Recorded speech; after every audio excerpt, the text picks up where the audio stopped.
Right, I've no idea why I started this, or emailed Simon, but there you go. It's one of these mad things that goes on in my head. Very kindly, he's put me on at 5 to 10, so if you need to go for a bus, now is the time to leave early and you'll get there for the 10 o'clock bus, you'll be fine.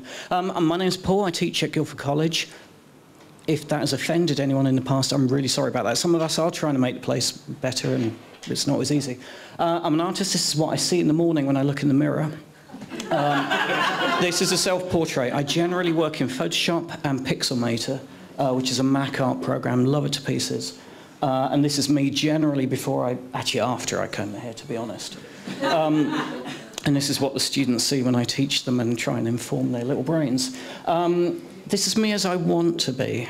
I'm kind of grounded on the floor. I want to be flying a kite. I want to be the kite, actually, to be honest. But I know that I am actually just flying a kite. But this is a picture I always go back to. It's not my favourite picture that I've done, but it's one that I emote with me. It's one that comes down to me a lot psychologically. I don't know why. I've never looked into it enough. But again, I teach at Guildford College, so there you go. That is my response to that one. Now, okay. About 2 years ago, I picked up an iPhone for the first time, and I downloaded an art app called Brushes. It was beginning to get a little bit of steam. People began to know about it. And it changed the way I work. But it informed the way that I worked in the past as well. Prior to being an art teacher, I was a youth worker. And I liked doing collaborative artwork with young kids, kids in the PRU, kids in small youth groups. It was great. And it was really great to see people doing artwork, because the inability to draw is a learnt adult skill. If I told all of you to get a little bit of football, kick about, we'd have a laugh. If I said to you, can draw me a tree, you go, oh no, I can't draw. It's like, oh, yes, you can, you flipping Muppets, you can draw. And it winds me up, because kids, you give them a piece of paper and say, can you draw? They say yes. But when you get to an adult, you forget it all. It's like pens are only for writing. So this is a collaborative art thing that I did for 5 years at Guildford Book Festival. And it was 200 people in a hall for 4 hours drawing pictures. And I gave them the beginning of a story, I gave them the end of a story, and this is the whole story. I did all the colour stuff I did. And the kids and the grandparents came up with the ideas to go in the middle.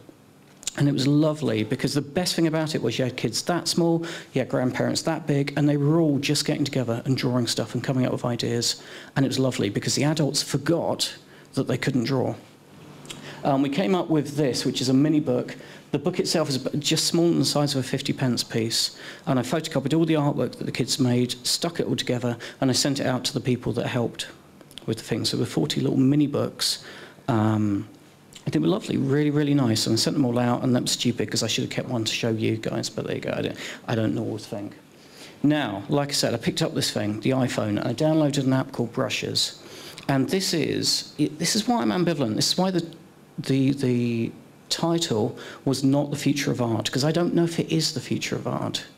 But never in the history of technology have you held a weapon of mass creation in your hands as powerful as this.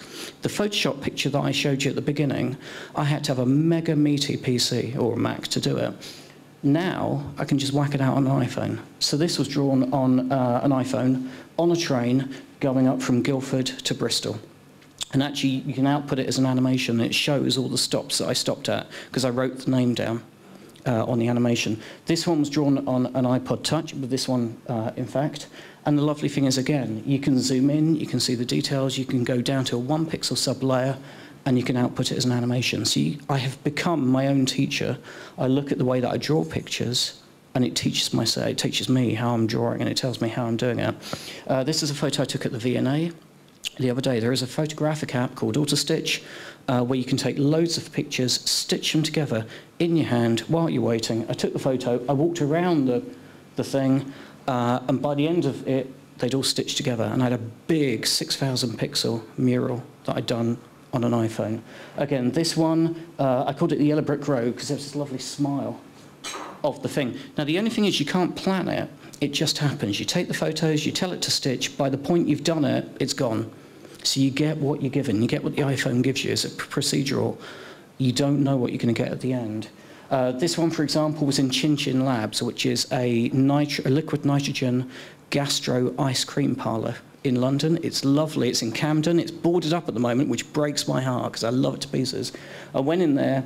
The special of the week, because I always have the special, was basil choc chip ice cream, and it was lovely.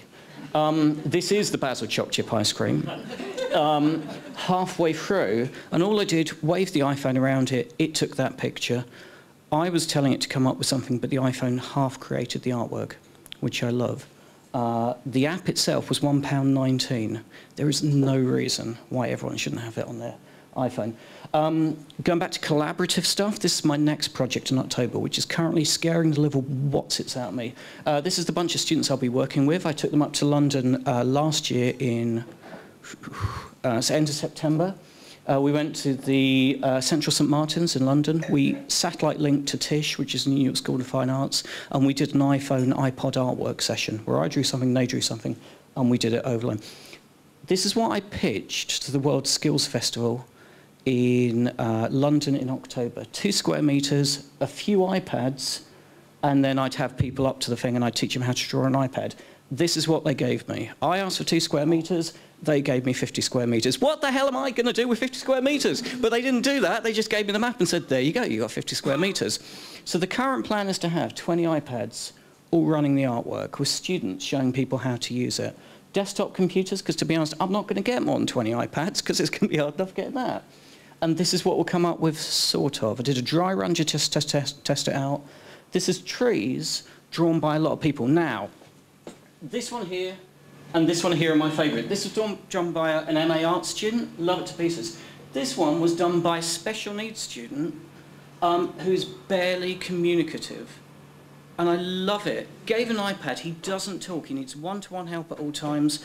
Gave him the iPad, said, draw me a tree, showed him a few techniques, and he drew it. And I love that. The fact that this opens doors to anyone to draw, to be creative, to do their own stuff. And for £1.19, you can make a masterpiece. And you don't have to forget how to draw.